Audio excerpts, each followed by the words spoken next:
Welcome to 𝗥𝗵𝗲 show.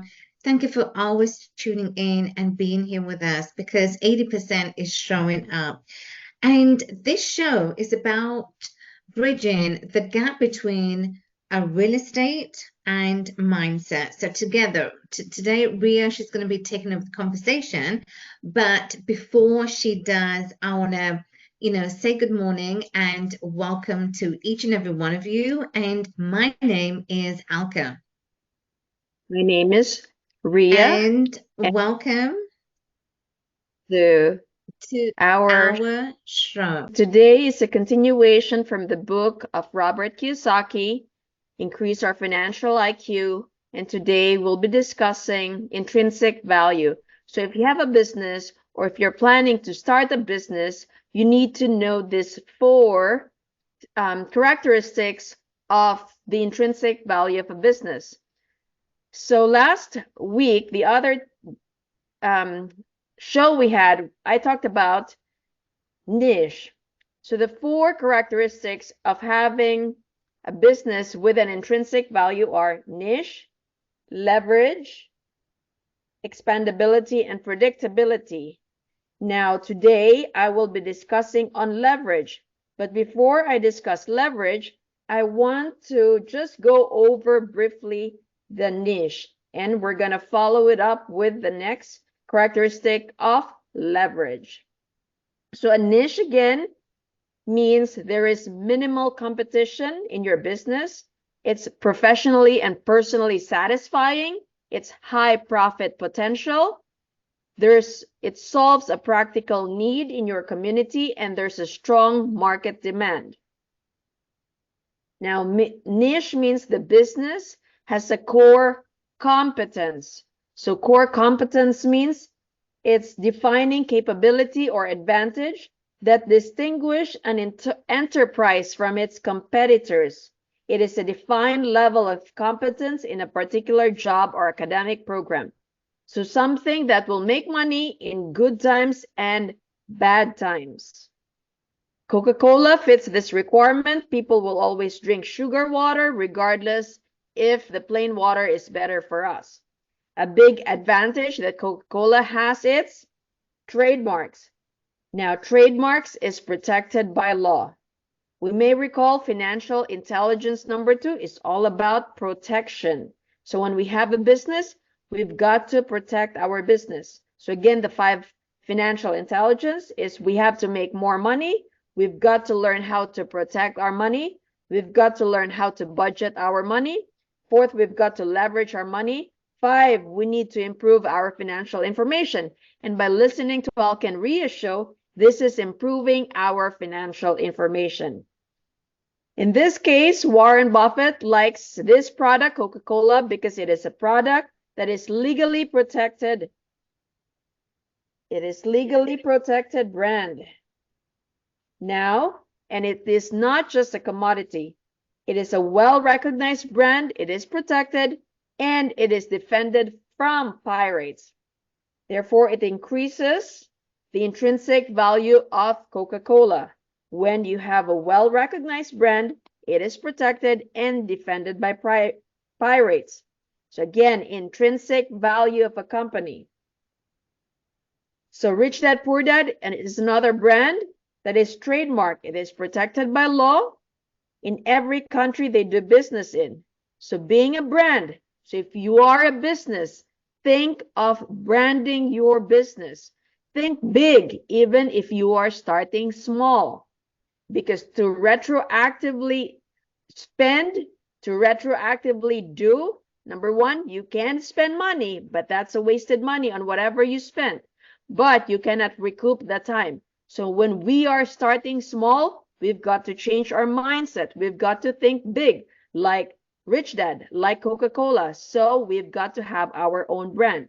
So a brand is a name, symbol, or other marker that businesses use to distinguish their products from their competitors and foster a public identity. So when we talk about let's do it, we think of Nike. So branding gives a business a greater intrinsic value.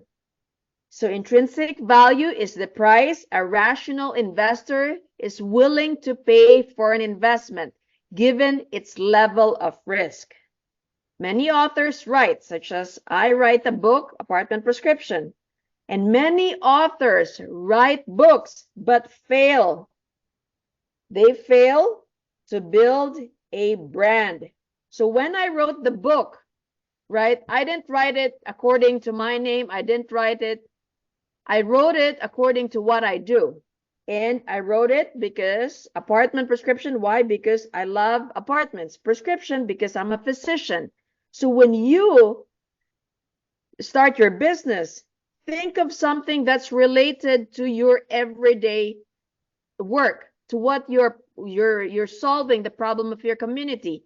And think of it that, you know, if another company, if another organization buy your brand, your business, that brand will live on forever. As we know, Harry Potter is a mega brand. Trump is also a mega brand. So what I have to realize, if I am not a brand, I am simply a commodity. And you and I, we do not want to be a commodity. Why? A commodity is a basic good used in commerce that is interchangeable with other goods of the same type. So the word here is interchangeable. When you have a commodity, people can just exchange you for another good or items. So you don't want that. You do not want to be a commodity. I have to think of branding. Brands have more intrinsic value. And to maintain this value, a brand must be true. True to its message and true to its customers. So when you say, I provide 100% satisfaction to my customers, you've got to stay true to your message, and you've got to be 100% true to your customers. So when you say 100% customer satisfaction, you got to make sure that you're able to deliver that 100% customer satisfaction. A few years ago, a large mutual fund company approached Robert and asked if he would endorse its fund. Although the fee it would have paid Robert Kiyosaki was very high, Robert turned it down. Why? Because in Robert's mind, endorsing a mutual fund would not be true to the Rich Dad brand. So you've got to be true to your message. You've got to be true to your customers. To Robert, it would have shown a lack of integrity. A lack of integrity would diminish the brand's intrinsic value. So intrinsic value, again, is the price of a rational investor is willing to pay for an investment given its level of risk. So that was the niche. Now, today, I'm going to be discussing leverage. So what is leverage? Leverage, this point separates the small business owner from the big business owners. For example, I am a doctor, and it is hard for me to leverage my value if my patient come only to see me. Why? Because I'm only one, and I have 24 hours in a day. So if I'm working by myself, I'm leveraging my time. And if my patients only come to see me for my time, then I do not have the leverage. But if I or another doctor would invent a new cure, let's say, for example, a vaccine or a machine, then that doctor's medical intelligence, my intelligence, can be leveraged using a product. So, for example, if I develop a cure to a disease, I can have a pharmaceutical company create more of that cure. And therefore, my intelligence is being leveraged now as a product that people can buy to solve their problems. So the world is filled with a lot of small business owners and professionals who are not able to leverage. This is very true. So hopefully today's topic should open up our minds that we are small, right? We are small, but we've got to think big. We've got to think of leverage. And the world is filled with small business owners and professionals who are not able to leverage because why? They are the product. I, the business owner, I, the employee, am the product. Ria, thank you for sharing that.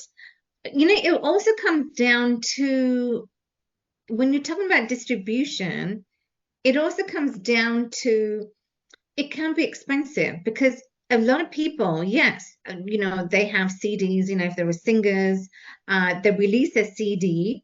But then if they want to go big, 'cause, I mean, I'm sure people do. Everybody does want to go big, and not everybody can be on television. But if you want to, it's expensive, it's costly. So then if you want to be on television because you feel that, yes, that is going to be a platform where you can have massive distribution, massive eyeballs on you and your songs, so that you can now go to, reach many countries. So that is what I was thinking, is that for a lot of people, it comes down to the expense. Becomes costly as to, yeah, you've got to hire a team, you've got to have a manager who will, or a marketing team who's going to market you. So it comes down to the cost. Right. And what you have to consider is the word there is collaboration. So let me give you an example, right? Collaboration is the key. So our mentor, Brandon Dawson, and our mentor, Grant Cardone. Brandon Dawson is our mentor. Now he brags about it and he talks about it. He says he never owed, or he is not in any debt when he started the business of Cardone Ventures. So he basically collaborated with Grant Cardone. So what he did, he gave up, 50, he talks about it in a lot of our mentor meetings. He gave up 50% of the business to be able to collaborate with Grant Cardone. Grant Cardone has a massive, massive scale. He has millions of followers, right? So by Brandon partnering, collaborating with Grant Cardone, now he is able to distribute, right? He's able to distribute his concept of business. So a lot of the businesses would work with Brandon Dawson, and he does not owe anything. So that's what it's also a limiting belief on what we think. So for example, let's go back to the musicians. So what they can do is collaborate with their managers.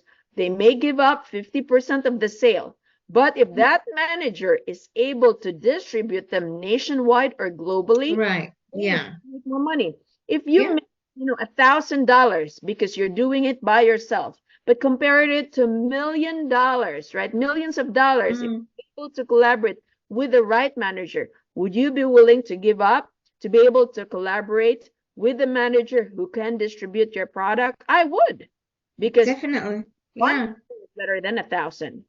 Exactly. Because, yeah, you know what, then it comes down to your mindset. Because if your mindset is, thinking small, but, I don't think I can, or, if your mindset is of that belief that, you can't find a manager, or, whatever the case is, a lot of people are in this situation. A lot of people do think small. A lot of people, have that belief. Or a lot of people don't want to share. They will, they might say to themselves, or I might say to myself, why would I share 50% of my profits, yeah, my hard earned, my hard work, right, to the other partner when he does not do anything? It was all, the concept started with me. I started the business. Why would I share? So a lot of times it's having the difficulty of letting go. It is letting go. Yeah, you got to let go. But that's letting go is, is a form of it's your mindset. It's your mindset, because your paradigms, as I talk about, your paradigms limit you. Like, you want to. Everybody does want to. They want to succeed. They want to go after their dreams and their desires. But then, it's your belief that just comes in, and then you take 10 steps backwards, and then you don't achieve anything. But that is true as well. I mean, I've seen a lot of people, singers, and they don't want to give up on their profits because they worked hard for it. So if you're going to give up, let's say 50% of stake, or say 10%, it's just like, Shark Tank as well. It's just like those, those business people that, they're going to take care of your business, right? So I think everything is kind of mixed, but everything comes down to what is your perspective? How do you see it? What's your approach? Right. Well, number one, right, it's very difficult to give up because of, you work hard for it and collaborate. Even our business mentors would say, the new currency now is collaboration. We don't have to spend 100% of it because we don't have the funds and we don't have the knowledge. Our mentors have the knowledge. They can make us well-known. They can distribute our product. So the key word nowadays is collaboration is the key to success, and collaborating with the right people too. So always have to learn, because there are so many things we've got to protect our business, especially when we start collaborating with others. Exactly. So what would you say would be some of the main things that we need to look out for if we're starting to collaborate with others? Well, you've got to know the other people, just like what Brandon Dawson said. He researched several couples, right? Husband and wife, before he partnered with Grant. He thought about, Tony Robbins being him collaborating, and other business people. Yeah. But making sure that alignment is the key. You are aligned with your mission. So make sure that you both are aligned so that there's no conflict, there's no friction, and it's a smooth sailing collaboration. So get to know the other partner first before you collaborate. Definitely. Well, Ria, it was, such an interesting conversation, but, it's one that a lot of people, do need, and we need to know. But, you talked about branding, and then you talked about leverage. So I think it's just amazing. Thank you for sharing that. Well, guys, we have come to the end of another amazing show. As always, we like you to post your takeaways in the chat if you have a takeaway. But, as always, thank you for tuning in, and make the rest of the day the best of your day, but make the best of your day by implementing what we share with you, so that you can have a successful life that you are now going to leverage upon, life that you will now kind of collaborate upon on your product, on your ideas. Okay, so we will see you again same time tomorrow morning. Make the rest of the day the best for your day, and we will see you soon. Bye for now. And just like I mentioned, because I am by itself, I only have 24 hours in a day. So most employees fall into this category. I do not know how to leverage my services, and I trade my time for money. Again, I do not know how to leverage my service, and I trade my time for money. And that's true for a lot of us employees. So hopefully today's topic should open up your mind. How can we leverage? How can we be a business? Most of us know musicians who work hard but do not earn much money simply because they fail to leverage their talents. Again, they're not able to leverage their talents. The world is filled with musicians who produce a CD, right? We see them. I see it when I go to New York. There's a lot of people, musicians who give me CD, and it is for sale. A CD is a form of leverage, but again, there is something missing. Why do a lot of the musicians, when we see them in big cities, why a lot of musicians who sell their CD, they leverage their music by having it in a CD? Why are they not able to grow big? Why? Because they're not able to leverage the distribution and sale of their CD. So you can see there's so many components to having a business, to growing and scaling the business. Yes, CD is one form of leverage, but it does not end there. We've got to know how to distribute. We've got to know how to make more sales of their CD. For example, American Idol, we are very familiar of American Idol, and there's a lot of amateur musicians, singers, songs, singer, right? A lot of gifted, talented individuals apply to American Idol, and it has been very popular. People who think they can sing wanted to leverage the national television. Even Simon criticized them.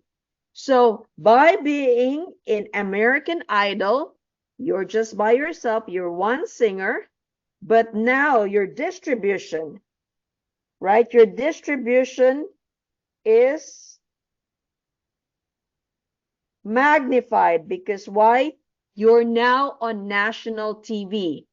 So when we think about leverage, which is today's topic, we just do not only think of a product, but we also need to think about how do we distribute our product, distribution of the product, and how do we make more sales of the product. So that is today's topic, leverage. When you're starting to have your own business, think of how you can leverage your product. I've got to think, how can I distribute my product nationwide? How can I make more sales? So stay tuned for the next 𝗥𝗵𝗲 show, and we're going to discuss the two other characteristics of intrinsic value of a business. So let me know in the comment section below what one key takeaway is for today's topic that you've learned. So stay tuned for more.